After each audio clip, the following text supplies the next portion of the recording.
اللہ तबारक तआला ने इंसान को, एक नौजवान को और एक इस्लामी नौजवान को किस लिए पैदा किया? अल्लाह ने ये पूरी दुनिया बनाई। दुनिया बनाने के बाद अपने फरिश्तों में अशरफुल मखलूकात भेजना चाहता हूँ। अपनी ज़मीन पर मैं अपना नायब खलीफा भेजना चाहता हूँ, जो ज़मीन पर जाएगा और अपनी मर्ज़ी से रहेगा। लेकिन उसका ये इम्तिहान होगा, वहाँ पर शैतान भी बोल बैठा कि मैं भी बरगलाऊँगा, मैं भी इसको कोशिश करूँगा आपसे ट्रैक के हटाने के लिए। लेकिन अल्लाह ने भी कह दिया, जो तेरे होंगे वो तेरे होंगे, जो मेरे होंगे वो मेरे होंगे। अब ज़िंदगी को बेहतर और बेहतरीन बनाने के लिए क्या किया जाए? अब हर इंसान के लिए ये मुख्तलिफ होता है। तरीके दे के जा रहा हूँ। अगर आप अपनी ज़िंदगी में वो 3 तरीके लेके आते हैं तो ये दुनिया आपकी हो सकती है। मरते दम तक आपको लोग ये कह सकते हैं कि आपने इंसानियत का हक पूरा किया।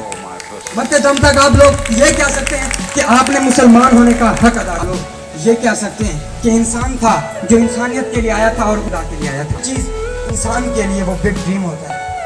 अपनी ज़िंदगी में बड़ा ख्वाब देखें, कोई मकसद बनाएं। याद रखें, जानवर भी ज़िंदगी में आते हैं, परिंदे भी आते हैं। इमाम गज़ाली फरमाते हैं कि इंसान और जानवर में फ़र्क सिर्फ 2 चीज़ों का है।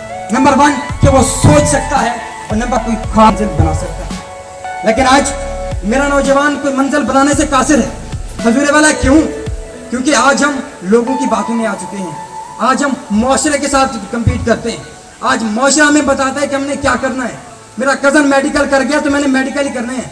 मेरा कज़न इंजीनियर में चला गया तो मैंने इंजीनियरिंग करनी है। अगर मैं अच्छा पढ़ भी गया तो मैंने किरदार नहीं लेके आना, सिर्फ डिग्री।